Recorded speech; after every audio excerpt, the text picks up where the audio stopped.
graduates from our largest school district, they get a guaranteed scholarship for 4 years. We're doing a strategy called Advanced Peace to advance our public safety. We have a skills gap report coming out with the University of the Pacific to figure out how do you link people to the jobs that will exist and with the skills to do those jobs. So the statistics you mentioned are definitely harrowing and mandate that we be bold and creative, because the status quo is failing and it doesn't work for anybody. What's the end game here? If this is successful, do you imagine a scenario years from now where everyone who lives in Stockton gets this monthly check, or where nobody needs it anymore, you graduate out of it? How does that work eventually? Well, I think the idea is like in Alaska. So Alaska has this permanent dividend fund that's been around for a generation, where just for being an Alaskan citizen, as being part of that social contract, you're given a check every year. And I think if for something like this to work at a city level, it has to be a state or national policy. But again, before we can even call for that, we need to see if it works. We need to try it. And if it doesn't work, there's a conversation about, okay, well, why didn't it work, and how can this apply to the next solution we need to implement? Mayor Michael Tubbs of Stockton, California, thank you for joining us. Thank you so much for having me.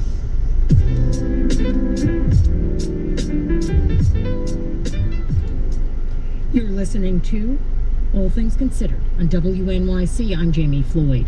The most powerful Republican in New Jersey, Rodney Frelinghuysen, said today he will not run for re-election. That means that Jersey Republicans are losing yet another incumbent and the chairman of the powerful House Appropriations Committee.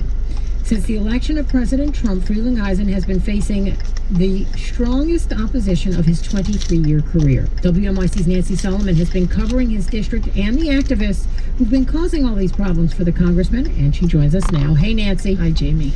So why is Rodney Frelinghuysen retiring? Well, the election of Donald Trump has changed his job and the kind of election campaign he's facing. He has never been challenged. In fact, Michael Moore once ran a ficus tree against him to make a point about how pathetic the Democratic opposition to him was perennially. But the election of Donald Trump ushered in two major changes: a hard right turn by the national Republicans and a grassroots movement of suburban women who want to fight Trump. Well, and Paul Ryan, I should say, and flip the House in 2018. So Frelinghuysen, the heir to a political dynasty and a fortune, got squeezed. And it's kind of Shakespearean, actually, because he bided his time gliding to these easy victories for 23 years, and then, he finally becomes chair of the House Appropriations Committee. That's one of the most powerful committees on the Hill. And just as Trump takes office, when he does take office, it gives rise to this Democratic large D movement in New Jersey, and that, when it's really surpassing at this point the anti-war movement of the 1960s in the suburbs. Wow. And so he's facing all of that at the same time. And he does represent this 11th congressional district, which is a chunk of northwestern New Jersey. Does this mean, Nancy, that the seat will flip in November? It's being looked at that way. The frontrunner is Mikey Sherrill. She's a Democrat. She's outraised Frelinghuysen, which is pretty amazing. She's formidable. A former Navy helicopter pilot, a former federal prosecutor, the mother of four. She's charismatic. She really is the perfect candidate for this moment. The Trump resistance was already being fueled by suburban women, and then along came the Me Too movement. So, she really does represent the perfect candidate for this time. Republicans in Morris County were caught off guard today. Assemblyman Anthony M. Bucco says he's considering a run. Assemblyman Jay Weber, an up-and-comer in the conservative wing of the party, is thought to be considering it, but he said any discussion of what comes next should wait another day. There's one GOP candidate already declared, Martin Hewitt, but he doesn't have electoral experience, and he's just moved into this. I think they should try to find a woman. The activist group NJ11 for Change has been central to the opposition to Frelinghuysen. What are you hearing from them today? They're feeling victorious.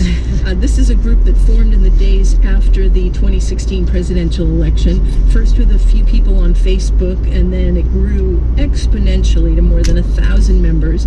They've held Fridays with Frelinghuysen protests, rain, snow, shine, at his office for the past year. They pointed out that he hadn't held a town hall in the district in 5 years, and then they went out and recruited and campaigned local candidates in the district for the last election election in November, putting Democrats in local seats that have been held Republican for decades. Then a week ago, Saturday, 15,000 protesters, mostly women, marched through Morristown, for the Women's March. I spoke with Elizabeth Juveler today. She's one of the founders of NJ 11th for Change, and now she's the co-executive director. Never met with us, not transparent, and he didn't represent our interests time and time again. And that's the power of the people. Our voices were heard, and he no longer could garner support. He's not much more accessible to reporters either, I might add. The only time I've been able to speak with him was when I went to an event and was able to catch him outside. He rarely returns calls for comment. He successfully dodged our Washington correspondent as well. I went looking for archival tape for him in our audio database and basically came up empty. Frelinghuysen also made the mistake of trying to target the group when he sent out a fundraising letter to a bank chairman in which he wrote a note pointing out that one of the bank employees was involved in this activist group, NJ 11th for Change, right? Yeah. That's Sally Evalenda, was a lawyer for the bank. Frelinghuysen's letter calling her a ringleader created a hostile workplace for her, and she resigned. After we did a story about it, the letter made national news and resulted in an ethics investigation. But what really mattered is that it sullied Frelinghuysen's reputation. That now makes 2 of the 5 Republican congressmen in New Jersey who are stepping down after Frank LoBiondo. And we'll be watching the 2018 midterms all year with you, Nancy. Thank you so much. Thanks, Jamie. WNYC's Nancy Sullivan.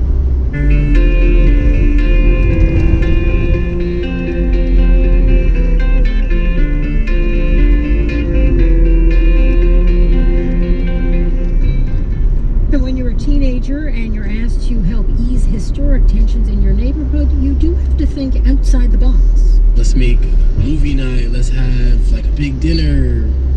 What's gonna work? So then I was like, video games. Like, I'll play a bunch of video games. I know kids play video games. Just ahead, we'll head to Brownsville, Brooklyn, where we'll meet a group of young people creating a virtual reality game with a goal of bridging neighborhood divides. Stay tuned. Making harassment visible. I thought we always hear about sexual harassment and read about sexual harassment, but we never get to see it. Sigal Avon and David Schwimmer put real-life harassment on the small screen and hope that men take note. If you're a man and you're not proactively looking for solutions, you are part of the problem. It's next time on The Takeaway, weekday afternoons at 3 on 93.9 FM.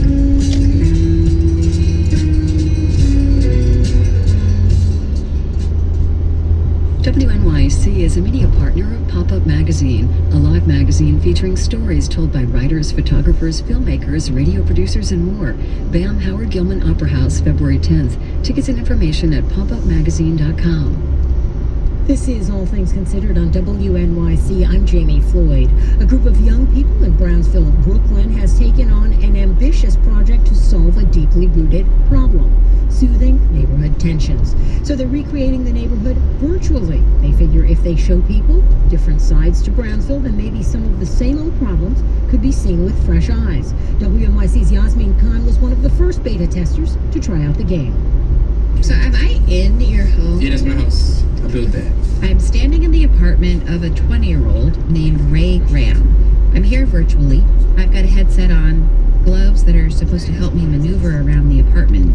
Ray hands me some sort of other controller. Stick my hands out. Yeah, now you can teleport using this hand's analog stick. What does that even mean? Put your thumbs. Yes. We're in the tech lab at the Brownsville Community Justice Center. Who has my mic? Adrian? Yeah, he's like, so you're... This is where Ray and a squad of more than a dozen other young people have been working on this interactive virtual reality game. It's a massive undertaking. They're replicating Brownsville digitally. The reason why they're doing it is ambitious too. I was in charge of creating a way to ease the tension between warring developments or the developments in police. Ray started mulling this idea nearly 2 years ago. He was working on an anti-violence project with the Justice Center. So I'm like, damn, I don't know what I could do. Let's make billboards, let's make movie night, let's have like a big dinner. What's gonna work? So then I was like, video games. Like, I'll play a bunch of video games. I know kids play video games. Before we get to the inner workings of the game and how it's supposed to help the neighborhood, it's important to understand the problem they're trying to solve. There are tensions and divisions, often based on which part of Brownsville you live in. Overall, Ray feels safe in the neighborhood, but there are places he tries to avoid. Yeah, up there is Blake. On a walk one day, he gestures toward Blake Avenue, a couple of blocks south of where he lives. Blake is where I don't go past Blake just because I won't run into the same people that I'd run into over here. And up this way is Pitkin. And then there's Pitkin Avenue to the north, close to one of Brownsville's many public housing developments. Ray lives in another development. In the past, there was violence between the two complexes. It's like, nah, it's like I wouldn't put myself in that situation just to be, oh, where you from? So the game, and the creation of a virtual Brownsville, allows people living in this 1.1 square mile area to cross those artificial boundaries and come together. Okay, so we've got Lucky Star and the chicken spot next to Lucky Star. That's Nick Polarski, who's working with the Tech Lab crew to make this game happen. He says there's no model to follow for this. No matter who you're talking to, if you say, like, what are the skill sets to make, like, an interactive VR video game? You're not going to have a clear answer because this technology hasn't been used. He says what they're making is much more than a video game. It's like cinema. They're constructing Brownsville in exacting detail, from parks to